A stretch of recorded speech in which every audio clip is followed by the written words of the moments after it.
हम इस वक्त जयपुर में हैं। जयपुर लिटरेचर फेस्टिवल साहित्य का बहुत बड़ा मेला जयपुर में इस वक्त हो रहा है और जहां पर बहुत सारे ऑथर्स पहुंचे हैं, बहुत सारे राइटर्स पहुंचे हैं और जावेद अख्तर की किताब इस मेले के पहले दिन रिलीज की गई, सीपियां उस किताब का नाम है, जिसमें बहुत सारे दोहे हैं। और उन्होंने इस पर बात करते हुए, इस किताब के बारे में बात करते हुए उन्होंने कहा कि यंग जनरेशन की वोकैबुलरी से जो दोहे हैं, जो कहावतें हैं, वो गायब होती जा रही हैं।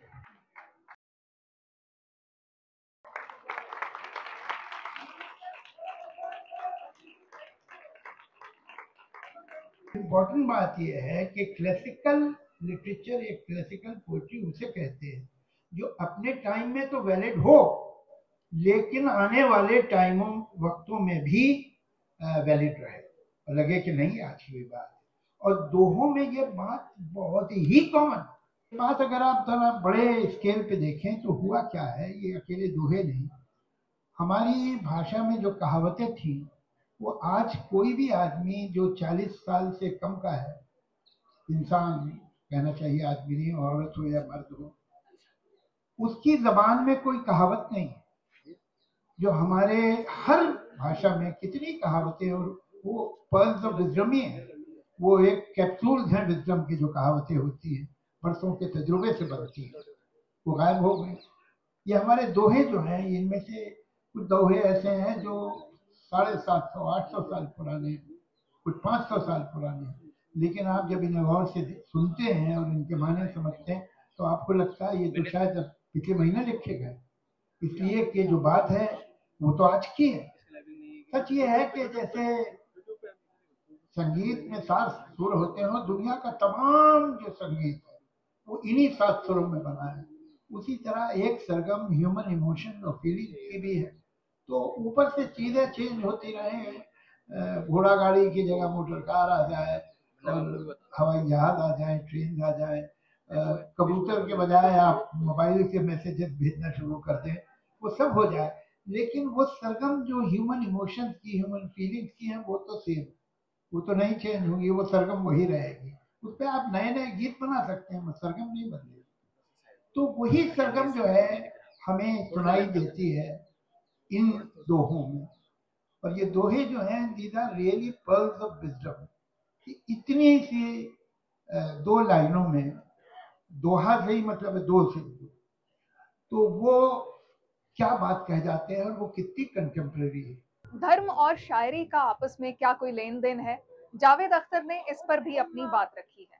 ये आपने जो मुझे अभी खुसरो का दोहा सुनाया तो मुझे याद आया कि पहले तक कैसी थोड़ी लिबर्टी ज्यादा थी, आजकल पता नहीं क्या है, कि जब ये निजामुद्दीन के बड़े ये फॉलोअर थे, खुसरो, खुसरो की ग्रेव भी शायद उसी कंपाउंड में है, सुना है मैंने। जी जी जी। गोरी जब वो डेथ हुई उनकी, पीर की, निजामुद्दीन की, तो उन्होंने एक दोहा लिखा था, गोरी सोवे सेज पर, मुख पर डाले केस, चल खुसरो घर आपने, सांझ भई चौदेस। अब मैं सोचता हूँ आज कोई लिखता तो पता नहीं फतवा ही हो जाता, पीर साहब को गोरी कह रहा है, तेरी ये हिम्मत, तो कुछ ठिकाना नहीं है आजकल। गोरी सोवे सेज पर, पीर साहब थे वो, उनको तू गौरी कह रहा है, तो पता नहीं क्या होता। देखिए ये 550 साल पहले का दोहा है, लेकिन ये हम सबकी लाइफ का डायलेमा है। रहीमन मुश्किल आ पड़ी, टेढ़े दोहू का, रहीमन मुश्किल आ पड़ी, टेढ़े दोहू काम, सीधे से जग ना मिले, उल्टे मिले ना राम। उल्टे मिले ना राम। हाँ, और एक ये मुसलमान पोएट ऐसी बात है। हाँ, पोएट पोएट होता है भाई। बेचारे जो शायरी नहीं कर पाते वो लोग होते हैं इनको मुसलमान। करना भी जरूरी नहीं, समझना भी जरूरी है। अगर करते नहीं है तो समझते हैं तो भी अलग तरह के लोग होते हैं। पोएट्री तो लैंग्वेज ऑफ लव है। आप एक बात देखिए, दुनिया में आप फाशिज्म की हिस्ट्री उठा के देखिए, कोई नाजी गवर्नमेंट हो, उससे पहले स्पेन में जो डिक्टेटरशिप रही है, जो लैटिन अमेरिका में डिक्टेटरशिप, फैशिस्ट, वो राइट विंगर रहे हैं, कैथलिक फैनाटिक्स, सो ऑन। दुनिया में किसी फाशिस्ट ऑर्गेनाइजेशन में या आइडियोलॉजी में एक पोएट नहीं पैदा किया गया। फाशिज्म में पोएट्री नहीं होती, इसलिए कि पोएट्री मोहब्बत की जबान है और फाशिज्म नफरत की जबान है। कोई पोएट का नाम बता रहे हैं आप, फाशिस्ट पोएट का?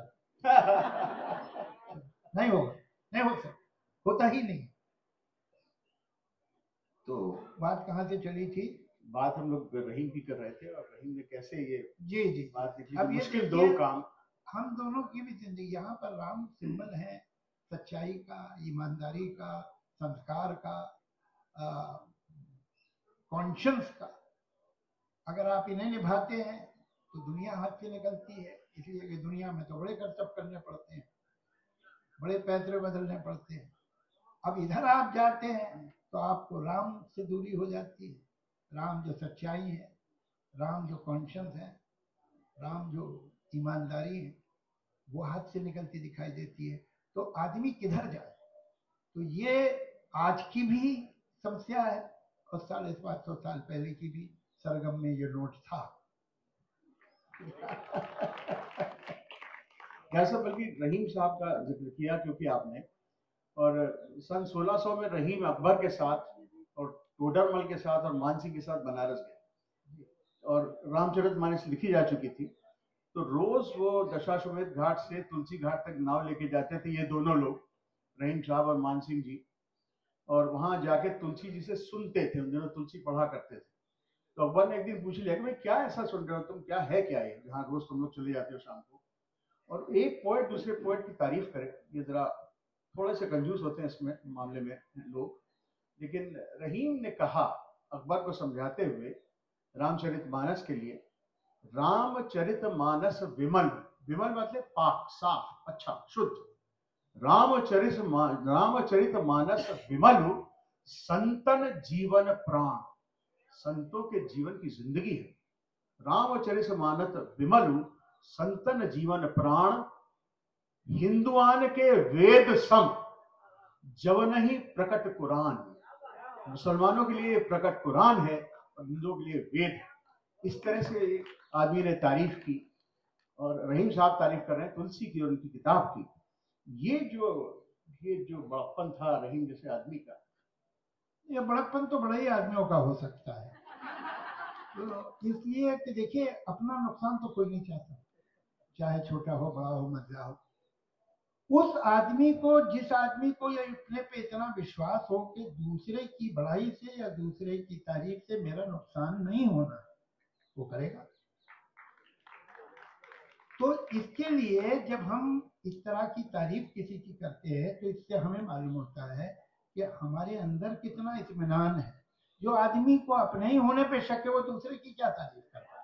मादरी जबान या मदर टंग पर जावेद अख्तर हमेशा से अपनी बात रखते आए हैं।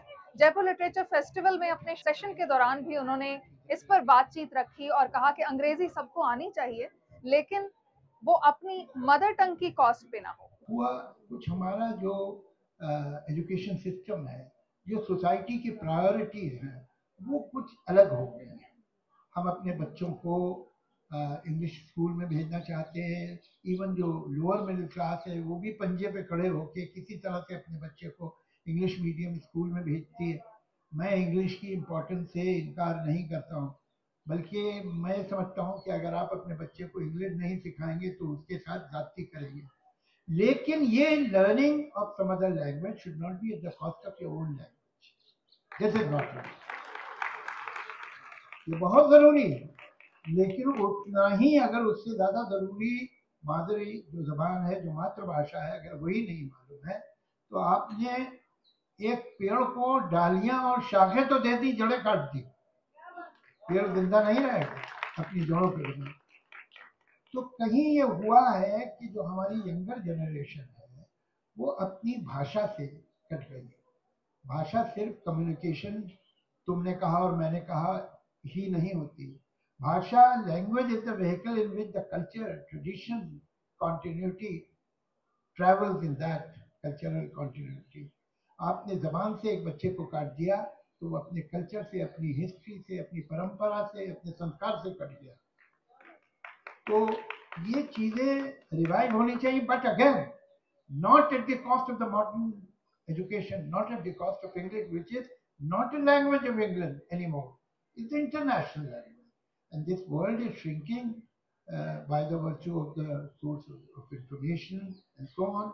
So we cannot survive without English. अच्छा, हमारी आज IT में जो पोजीशन एशिया में इतनी बड़ी है, वो इसी वजह है कि हिंदुस्तानी जो थे, they had some facility in English. तो वो तो जरूरी है, वो उसकी मैं इम्पोर्टेंस कम नहीं, I am not saying this language versus that language. I would like to see our children multilingual, और अपनी भाषा भी जानना बहुत जरूरी है। कैफी साहब, जो शबाना के फादर बहुत रेवोल्यूशनरी बड़े पोएट थे, उन्होंने एक विमेन एम्पावरमेंट पे एक पोएम लिखी थी बरसों पहले, मेरे ख्याल से 60-70 साल पहले। उठ मेरी जान, मेरे साथ ही चलना है तुझे। मुझसे किसी ने एक प्रेस कॉन्फ्रेंस में सवाल किया कि उन्होंने तो अपनी पत्नी के लिए ये लिखा था, उठ मेरी जान मेरे साथ ही चलना है तुझे, आप क्या लिखने वाले हैं अपनी पत्नी? तो मैंने कहा मैं भी लिखूंगा, रुक मेरी जान तेरे साथ ही चलना है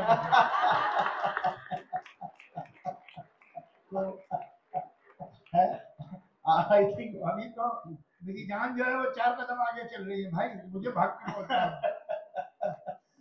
I think this is the best note to end on this session.